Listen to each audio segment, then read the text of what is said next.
Breadwinner ako ng pamilya ko. Simula 18 years old pa lang ako. 39 years old ako nung na-realize ko na ilang taon walang ipon. Lahat napunta sa pamilya. Never nakapag-travel, nakabili ng gamit pang sarili. Nasa abroad pala ako nagtatrabaho. Wala akong asawa at anak. Pero meron akong binubuhay na asawa at anak ng mga kapatid ko sa Pilipinas. Kasi nagsiasawa lahat at sa bahay ko lahat sila nanirahan. Pero mga gastusin sa bahay, ako pa din.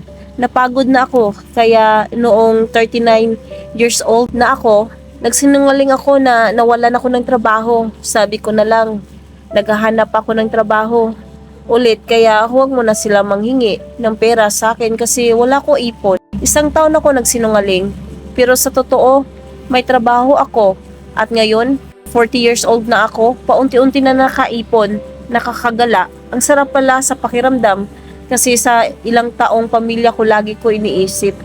Kaya lang nagigilty ako kasi nababalitaan ko kung paano naghihirap pamilya ko sa Pinas samantalang ako gumagala at ipon, pansarili ang ginagawa ko.